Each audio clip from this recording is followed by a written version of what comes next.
செங்கல்பட்டு அப்படிங்கிற ஊரில் ஒரு வீட்டில் லக்ஷ்மி அவங்களோட மருமக கிட்ட கிச்சடி சமைக்க சொன்னாங்க.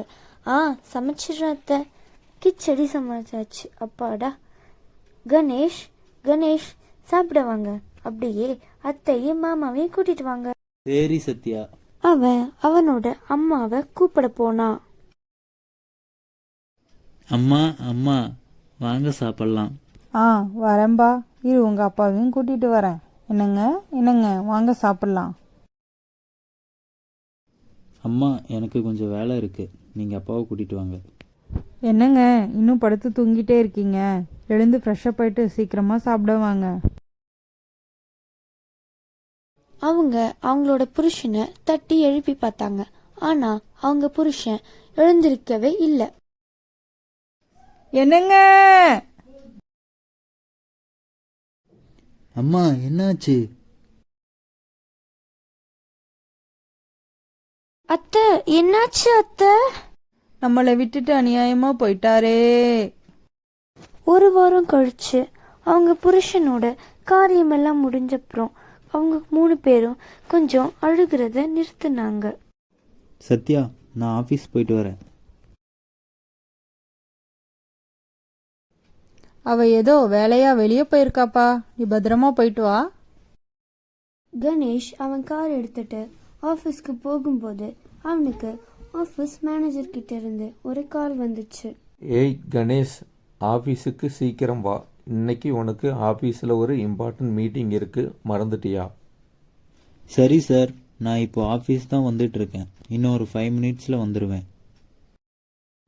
அப்ப அவனை ஒரு லாரி வந்து இடிச்சிடுச்சு. அவன் அந்த இடத்துலயே இறந்துட்டான். அப்ப அங்க இருந்தவங்க எல்லாரும் அவனை சுத்தி கூடிட்டாங்க. அதுல ரமேஷ்ன்ற ஒரு ஆளு அவனோட பர்ஸ் எடுத்து ஒரு நம்பருக்கு கால் பண்ணான். அது கணேஷோட அம்மா நம்பருக்கு கால் போச்சு. யாரு? எனக்கு எதுக்கு கால் பண்ணிருக்கீங்க? ஹலோ, யாருங்க? நீங்க யாரு? கணேஷோட அம்மாவா? ஆமாங்க, நீங்க யாரு? உங்க பையனோட காரு ஒரு லாரி மேலே மோதி ஆக்சிடென்ட் ஆயிடுச்சு. உங்க பையன் ஸ்பாட்டிலேயே இறந்துட்டான். ஐயையோ, என்னங்க சொல்றீங்க? என் பையனா? நல்லா பாத்தீங்களா? ஆமாங்க, உங்க பையன்தான். எனக்கு நல்லா தெரியும். ஆக்சிடென்ட் ஆன இடத்த உங்களுக்கு வாட்ஸ்அப் அனுப்புறேன், உடனே கிளம்பி வாங்க. அப்பதான் சத்யா வீட்டுக்கு வந்தான். அவங்க சத்யா கிட்ட நடந்தது எல்லாத்தையும் சொல்லி அவளை கூட்டிட்டு அந்த ஆள் அனுப்பின இடத்துக்கு போனாங்க.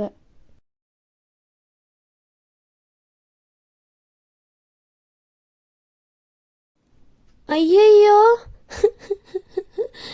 என்னங்க அத்தை, நமக்கு மட்டும் ஏன் இப்படி நடக்குது? அவங்க இல்லாம எப்படி அத்தை வாழ போறோம்? காலம் அப்படியே ஓடிடுச்சு. அவங்க 2 பேரும் சேர்த்து வச்ச சொத்து எல்லாத்தையும் விற்று கொஞ்ச நாள் வாழ்ந்துட்டாங்க.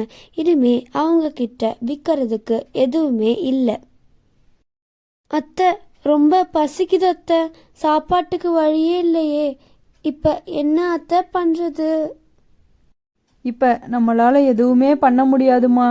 இனிமே நாமளாதான் ஏதாவது பண்ணணும். அத்தை, நமக்கு என்ன அத்தை தொழில் தெரியும் பண்றதுக்கு? உனக்கு தான் கேக் அந்த மாதிரி பேக்கரி ஐட்டம்லாம் நல்லா செய்ய வரும்ல. நம்ம ஒரு பேக்கரி ஆரம்பிக்கலாமா? அத்தை, பேக்கரிலாம் ஆரம்பிக்கலாம் அத்தை. ஆனா பேக்கரி ஆரம்பிக்க பணத்துக்கு எங்க அத்தை போறது? என்கிட்ட ஒரு ஐடியா இருக்குமா. என்னோட வீட்டுக்காரரு என்னோட பிறந்த நாளுக்கு ஒரு தங்க செயினை பரிசா கொடுத்தாரு. அதை விற்று நாம் ஒரு பேக்கரி ஆரம்பிக்கலாம். அந்த செயினை விற்று அதில் வந்த பணத்தில் 2 பேரும் ஒரு பேக்கரி ஆரம்பித்தாங்க. அந்த பேக்கரி பேர் லக்ஷ்மி பேக்கரி. கொஞ்ச நாள்லேயே அந்த பேக்கரி ரொம்ப பிரபலமாகி அவங்க வீடும் ரொம்ப பெருசாச்சு.